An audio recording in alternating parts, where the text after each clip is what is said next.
He didn't even look at me when he said the words, "Get out," just like that.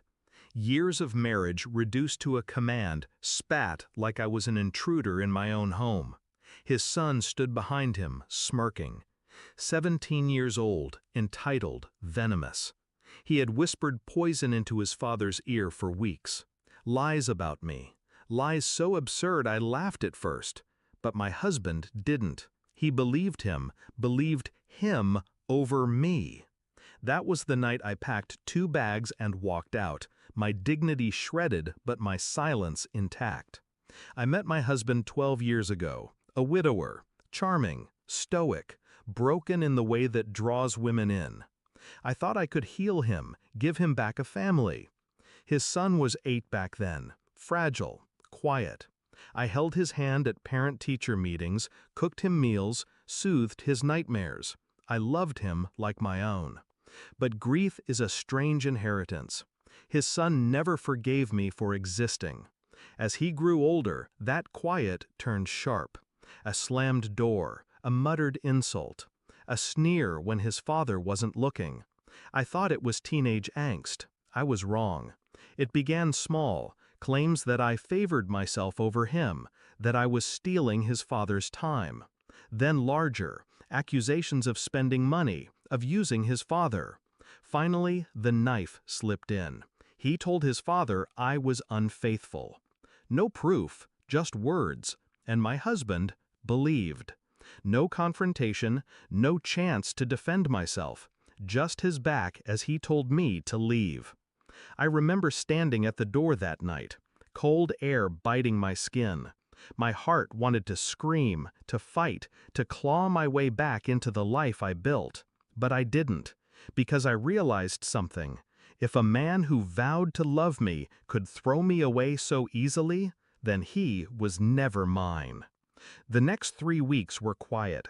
To him, it must have looked like exile, punishment. To me, it was clarity. My grief calcified into steel. I didn't cry. I planned. I pulled out the marriage documents, the joint accounts, the house deeds. Half of everything, legally mine.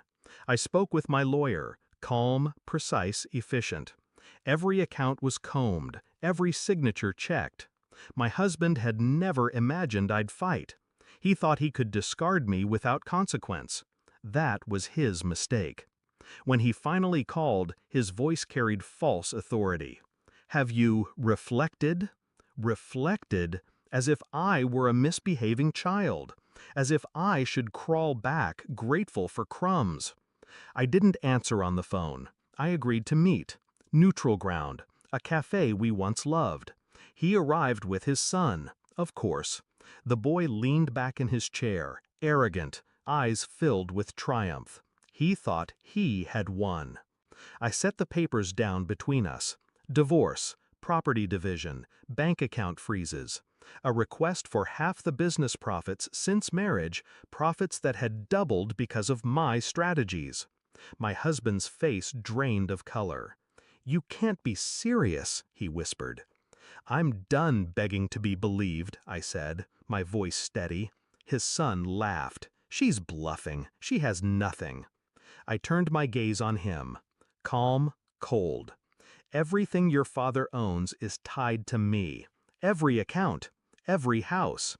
Even this business you think you'll inherit one day, it's half mine. And soon, legally, it won't be his either." For the first time, the boy's smile faltered. The weeks that followed unfolded like chess. Every move of mine had been prepared. The lawyer filed. The judge approved temporary freezes. My husband tried to plead, to bargain. He said he loved me, that he had been misled. But it was too late. Love doesn't throw you into the street on a lie. The son raged, screamed in court hallways, called me a witch, a thief, a destroyer. But every outburst only made him look smaller. His father, the man I once loved, now had to watch as his empire cracked in half, because he had chosen his son's lies over my truth. The climax came on signing day. We sat across the long mahogany table, lawyers flanking us. Papers stacked, pens ready. He looked at me, eyes bloodshot. The son lurked behind, restless, pacing. "Please," my husband murmured, barely audible. I slid the pen across the page, ink sealing the end of us. Then I stood. The son snapped. He slammed the table, shouting at his father, "You let her ruin us! You let her take everything!" But his father didn't answer. He just sat there, broken, staring at the woman he underestimated. I walked out, heels echoing on the marble floor. Neither of them followed. Do I feel regret? No. Relief, perhaps. Power, definitely.